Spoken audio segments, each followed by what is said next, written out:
Hi hello ನಮಸ್ಕಾರ, ಚಾನಲ್ಗೆ ಸ್ವಾಗತ. ಇವತ್ತಿನ ವಿಡಿಯೋದಲ್ಲಿ ಒಂದು ಸ್ಪೆಷಲ್ ಪಾಯಿಂಟ್ ಅನ್ನ ಕವರ್ ಮಾಡೋಣ.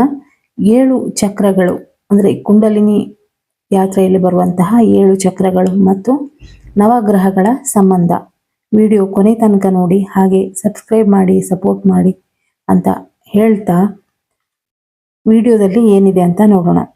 ಒಂದು ವಿಚಿತ್ರವಾದರೂ ಸತ್ಯದ ವಿಚಾರ ಏನಪ್ಪಾ ಅಂದ್ರೆ, ನಮ್ಮ ದೇಹದೊಳಗೆ ಇರುವ 7 ಚಕ್ರಗಳು ಬ್ರಹ್ಮಾಂಡದ ನವಗ್ರಹಗಳ ಶಕ್ತಿಯೊಂದಿಗೆ ಸಂಪರ್ಕ ಹೊಂದಿದೆ ಎಂದು ಯೋಗ ಮತ್ತು ತಂತ್ರಶಾಸ್ತ್ರ ಹೇಳುತ್ತೆ. ಆದರೆ ಇಲ್ಲಿ ಒಂದು ದೊಡ್ಡ ರಹಸ್ಯ ಇದೆ.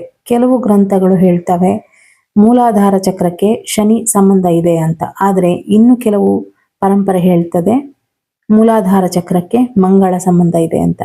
ಆದರೆ ನಿಜವಾದ ಸತ್ಯ ಯಾವುದು? ಚಕ್ರಗಳಿಗೆ ಯಾವ ಗ್ರಹ ನಿಜವಾಗಿ ಸಂಬಂಧ ಹೊಂದಿದೆ? ಯಾಕೆ ಬೇರೆ ಬೇರೆ ಶಾಸ್ತ್ರಗಳಲ್ಲಿ ಬೇರೆ ಬೇರೆ ಮಾಹಿತಿ ಇದೆ? ಇದೇ ರಹಸ್ಯವನ್ನ ಈ ವಿಡಿಯೋದಲ್ಲಿ ಡೀಪ್ ಆಗಿ ನೋಡೋಣ ಏನು ಅಂತ. ಮಾನವ ದೇಹ ಮೂಳೆ ಮಾಂಸಗಳಿಂದ ಮಾತ್ರ ಆಗಿರೋದಲ್ಲ, ಸೂಕ್ಷ್ಮ ಶಕ್ತಿ ಕೇಂದ್ರಗಳು, ಎನರ್ಜಿ ಪಾಯಿಂಟ್ಗಳು ಕೂಡ ನಮ್ಮ ದೇಹದಲ್ಲಿ ಇದೆ. ಇದು ಕೂಡ ಸೂಕ್ಷ್ಮ ಬ್ರಹ್ಮಾಂಡವೇ. ಯೋಗಶಾಸ್ತ್ರದ ಪ್ರಕಾರ 7 ಪ್ರಮುಖ ಚಕ್ರಗಳು ಮತ್ತು ಇನ್ನಿತರ ಸೂಕ್ಷ್ಮ ಚಕ್ರಗಳು ಇವೆ ಎಂಬುದಾಗಿ. ಜ್ಯೋತಿಷ್ಯ ಶಾಸ್ತ್ರದ ಪ್ರಕಾರ ನಮ್ಮ ಜೀವನವನ್ನ ನವಗ್ರಹಗಳು ನಿಯಂತ್ರಿಸುತ್ತೆ ಎಂಬುದಾಗಿ. ಆದರೆ ಬಹಳ ಜನರಿಗೆ ಗೊತ್ತಿಲ್ಲದೆ ಇರೋ ವಿಚಾರ, ಈ 7 ಚಕ್ರಗಳು ಮತ್ತು ನವಗ್ರಹಗಳು ಪರಸ್ಪರ ಸಂಬಂಧ ಹೊಂದಿದೆ ಅಂತ. ಈಗ ಒಂದೊಂದೇ ಚಕ್ರದ ಡೀಟೇಲು ಏನೇನು ಅಂತ ನೋಡೋಣ. ಮೂಲಾಧಾರ ಚಕ್ರ, ರೂಟ್ ಚಕ್ರ. ಇದರ ಸ್ಥಾನ ಮೇರುದಂಡದ ತಳಭಾಗ ಅಂದ್ರೆ ಬೆನ್ನು ಮೂಳೆಯ ಕೆಳಗಡೆ. ಇದರ ತತ್ವ ಭೂತತ್ವ. ಈ ಚಕ್ರ ನಿಯಂತ್ರಿಸುವುದು ಬದುಕಿನ ಭದ್ರತೆ, ಹಣ, ಸ್ಥಿರತೆ, ಧೈರ್ಯ. ಈ ಚಕ್ರದ ಗ್ರಹ ಶನಿ ಮತ್ತು ಮಂಗಳ ಎಂಬ ಉಲ್ಲೇಖ. ಶನಿ ಗ್ರಹ ಕರ್ಮ ಮತ್ತು ಸ್ಥಿರತೆಯ ಗ್ರಹ. ಆದ್ದರಿಂದ ಮೂಲಾಧಾರ ಚಕ್ರ ಶಕ್ತಿಶಾಲಿಯಾಗಿದ್ರೆ ಜೀವನದಲ್ಲಿ ಸ್ಥಿರತೆ, ಹಣದ ಭದ್ರತೆ, ಭಯ ಕಡಿಮೆ.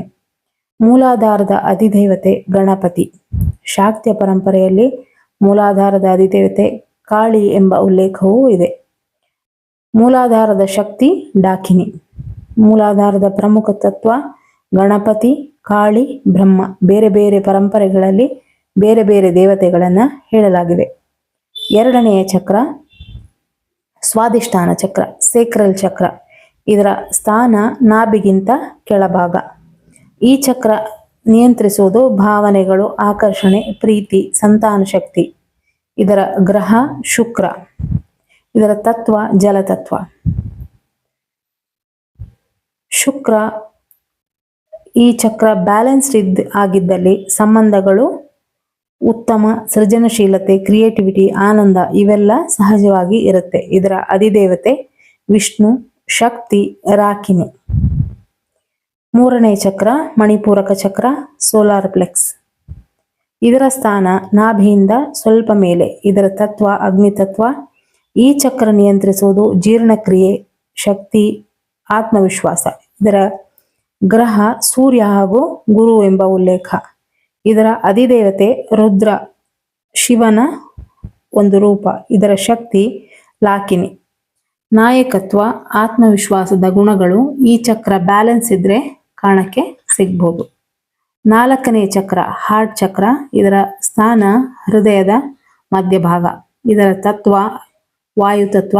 ಇದರ ಅಧಿದೇವತೆ ಈಶ್ವರ. ಇದರ ಗ್ರಹ ಬುಧ. ಈ ಚಕ್ರ ನಿಯಂತ್ರಿಸುವುದು ಪ್ರೀತಿ, ಕರುಣೆ, ಭಾವನಾತ್ಮಕ ಸಮತೋಲನ. ಬುಧ ಸಂವಹನದ ಗ್ರಹ. ಈ ಚಕ್ರ ಬ್ಯಾಲೆನ್ಸ್ ಆಗಿ ಬಲವಾಗಿದ್ದಲ್ಲಿ ಉತ್ತಮ ಸಂಬಂಧಗಳು, ಮಾನಸಿಕ ಶಾಂತಿ ದೊರಕುತ್ತೆ. ಇನ್ನು ಐದನೇ ಚಕ್ರ ವಿಶುದ್ಧಿ ಚಕ್ರ, ಥ್ರೋಟ್ ಚಕ್ರ. ಇದರ ಸ್ಥಾನ ಗಂಟಲಿನ ಭಾಗ.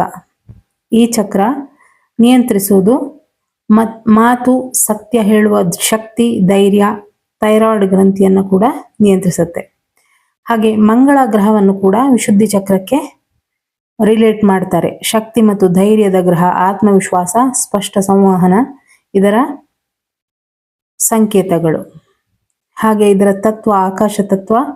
ಅಧಿದೇವತೆ ಶಿವ, ಶಕ್ತಿ ಶಾಕಿನಿ. ಮಾತು, ಸತ್ಯ ಮತ್ತು ಶುದ್ಧೀಕರಣವನ್ನ ಸೂಚಿಸುತ್ತೆ. ಆರನೇ ಚಕ್ರ ಆಜ್ಞಾ ಚಕ್ರ, ಥರ್ಡ್ ಐ ಚಕ್ರ.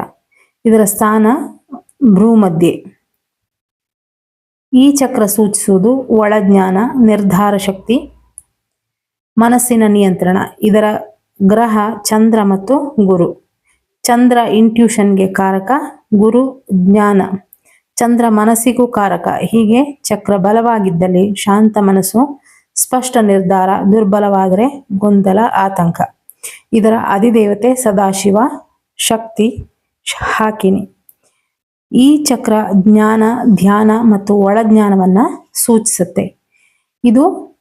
ಇದರ ತತ್ವ ಮನಸ್ಸಿನ ಚೇತನದ ತತ್ವ.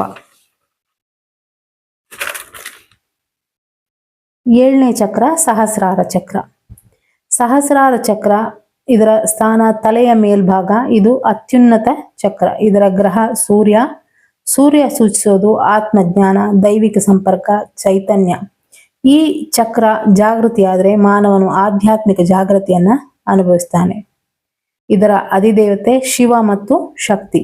ಇಲ್ಲಿ ಶಿವಶಕ್ತಿ ಏಕತ್ವವಾಗುತ್ತೆ. ಈ ಚಕ್ರ ಮೋಕ್ಷ, ದಿವ್ಯ ಚೇತನ ಮತ್ತು ಬ್ರಹ್ಮಜ್ಞಾನವನ್ನ ಸೂಚಿಸುತ್ತೆ. ಇದರ ಶಕ್ತಿ ಯಾಕಿನಿ. ಹಾಗೆ ಈ ಚಕ್ರದ ತತ್ವ, ಇದು ಪಂಚತತ್ವವನ್ನ ಮೀರಿದ ತತ್ವ. ಇದಕ್ಕೆ ಯಾವ ತತ್ವವೂ ಇಲ್ಲ.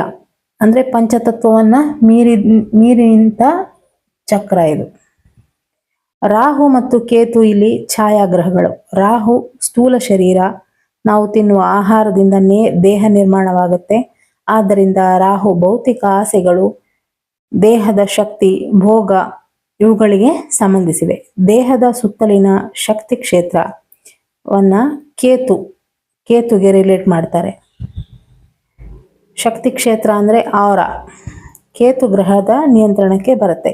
ಈ ಆರಾ ಪಾಸಿಟಿವ್ ಆಗಿರ್ಬೋದು, ನೆಗೆಟಿವ್ ಆಗಿರ್ಬೋದು. ಇದು ಕರ್ಮ ಮತ್ತು ಗ್ರಹಗಳ ಸಂಯೋಗದ ಮೇಲೆ ಅವಲಂಬಿತವಾಗಿದೆ. ಮೂಲ ಯೋಗ ಗ್ರಂಥಗಳಲ್ಲಿ ಗ್ರಹಗಳ ಉಲ್ಲೇಖ ಕಡಿಮೆ. ಚಕ್ರ ತತ್ವ ಬಂದಿರುವ ಪ್ರಮುಖ ಗ್ರಂಥಗಳು ಷಟ್ಚಕ್ರ ನಿರೂಪಣ, ಹಠಯೋಗ ಪ್ರದೀಪಿಕ, ಶಿವ ಸಂಹಿತ. ಈ ಗ್ರಂಥಗಳಲ್ಲಿ ಚಕ್ರಗಳ ಸ್ಥಾನ, ದೇವತೆ, ಬೀಜ ಮಂತ್ರ, ತತ್ವ ಇವೆಲ್ಲ ವಿವರವಾಗಿದೆ. ಆದರೆ ಗ್ರಹಗಳ ನೇರ ಸಂಬಂಧ ಬಹಳ ಕಡೆ ಹೇಳಿಲ್ಲ. ಒಟ್ನಲ್ಲಿ ಮಾನವ ದೇಹ ಕೇವಲ ದೇಹವಲ್ಲ, ಇದು ಸೂಕ್ಷ್ಮ ಎನರ್ಜಿ ಪಾಯಿಂಟ್ಗಳ, 9 ಗ್ರಹಗಳ ಶಕ್ತಿ ದೇವತೆಗಳ, ಸೂಕ್ಷ್ಮ ಶಕ್ತಿಗಳ ಒಂದು ಅದ್ಭುತ ವ್ಯವಸ್ಥೆ. ಯೋಗ, ಧ್ಯಾನ ಮತ್ತು ಮಂತ್ರ ಸಾಧನೆಯ ಮೂಲಕ ಈ ಚಕ್ರಗಳನ್ನು ಶುದ್ಧೀಕರಿಸಿದ್ರೆ ಮಾನವನ ಜೀವನದಲ್ಲಿ ಆರೋಗ್ಯ, ಸಮೃದ್ಧಿ, ಆತ್ಮಜ್ಞಾನ ಎಲ್ಲ ಬರುತ್ತೆ. ಶಾಸ್ತ್ರಗಳಲ್ಲಿ ಬೇರೆ ಬೇರೆ ಗ್ರಹಗಳ ಉಲ್ಲೇಖ ಇದ್ರೂ ಮುಖ್ಯ ಸತ್ಯ ಏನಂದ್ರೆ ಮಾನವ ದೇಹದ ಚಕ್ರಗಳು ಮತ್ತು ಬ್ರಹ್ಮಾಂಡದ ಗ್ರಹ ಶಕ್ತಿಗಳು ಪರಸ್ಪರ ಸಂಬಂಧ ಹೊಂದಿದೆ. ಇದೇ ವಿಚಾರ ಲಲಿತ ಸಹಸ್ರನಾಮದಲ್ಲಿ ಯಾವ ಸ್ತೋತ್ರ ಮಾಲಾ ಮಂತ್ರದಲ್ಲಿ ಹೇಳಿದ್ದಾರೆ ಅಂತ ಮುಂದೆ ಬರುವಂತಹ ವಿಡಿಯೋಗಳಲ್ಲಿ ಅದನ್ನ ಡೀಟೇಲ್ ಆಗಿ ಮಾಡ್ತೀನಿ ವಿಡಿಯೋ.